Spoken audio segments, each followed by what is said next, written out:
Сүйүнчү, Кыргызстандын футбол курамасы Азия кубогуна чыкты. Кыргызстандын футбол курамасынын Оман менен дүйнө чемпионатына жана Азия кубогуна тандоо оюндарынын алкагындагы беттеши 1-1 эсебинде тең чыгуу менен аяктады. Бул оюн тандоо турунун алкагындагы соңку беттеш болду. Оюн Омандын Маскат шаарында өттү. Беттештеги биринчи голду Кыргызстандын курамасы киргизди.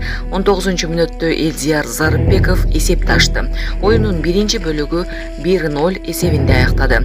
Омандын курамасы беттештин экинчи бөлүгүндө 59-мүнөттө гана гол киргизип, эсепти теңей алды. Оюн аяктаганга чейин эсеп өзгөргөн жок. Тандоо оюндарынын алкагында өз эсебинде жалпы 11 упай жыйнаган Кыргызстандын курамасы Д тайпасында экинчи орунга жайгашып, Азия кубогуна жолдомо алды. Аны менен бирге дүйнө биринчилигине тандоо оюндарынын кийинки баскычына чыкты. Тайпада биринчи орунду ээлеген Оманда 13 упай жолдомонун ээси болду. Д тобундагы дагы эки команда Малайзия менен кытайлык Тайбейнин тайпадан чыга алган жок. Жана башка жаңылыктар түрмөгү видеого лайк басып, Манас ТВ каналга катталып, акыркы жаңылыктардан кабардар болуп туруңуз. Балкен облусунда жол кырсыгы болуп, андан бир киши көз жумган. Бул тууралуу облустук ЖККБдан билдиришти. Маалыматка ылайык, 8-июнда Разаков Ош жолунда айдоочу рулду башкара албай, Honda унаасын ала салып кеткен. Кырсыктан жүргүнчүсү каза болуп, айдоочу ооруканага жаткырылган. Учурда тергөө жүрүүдө деп билдиришти. Жол кыймылынын коопсуздугун көзөмөлдөө башкармалыгынан. Ассаламу алейкум, мусапырда эмгектенип жүргөн мекендештерим. Сиздерге Москва шаарынан кайрылып жатабыз. Бардык документтерди жасайбыз. ННН, СНИЛС, медкнижка, перевод паспорт, ТМС, трудовой договор, детский полис, регистрация 3 айга квартирага коюп беребиз, регистрация 9 айга квартирага коюп беребиз, базасын 1 ай сайын текшерип беребиз.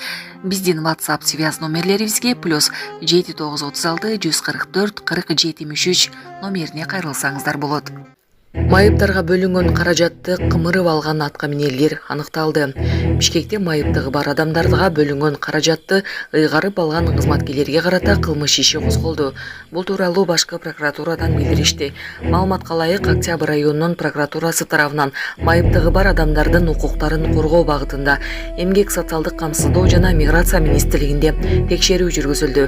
Текшерүүдө министрликтин тийиштүү жооптуу кызматкерлери кызмат абалынан кыянаттык менен пайдаланышып, өздөрүнө жана башка адамдар үчүн пайда жана артыкчылыктарды көрүү максатында коомдук бирикмесинин жетекчиси менен биргелешип, майып аялдарды окутуу жана жумуш орду менен камсыздоого багытталган коомдук пайдалуу долбоорду ишке ашыруу жөнүндө келишимдерди түзүшкөн.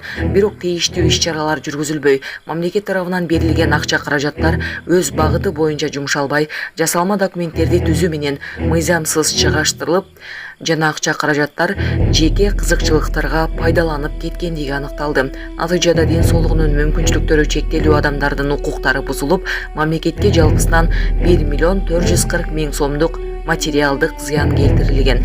Аталган факт боюнча Октябрь райондук прокуратурасы тарабынан министрликтин жана коомдук бирикменин жооптуу кызматкерлерине карата Кыргыз Республикасынын кылмыш жаза кодексинин кызмат абалын кыянаттык менен пайдалануу жана ишенип берилген мүлктү ыйгарып алуу же коротуу менен кылмыш иши козголду. Булак медиа центр КЖ.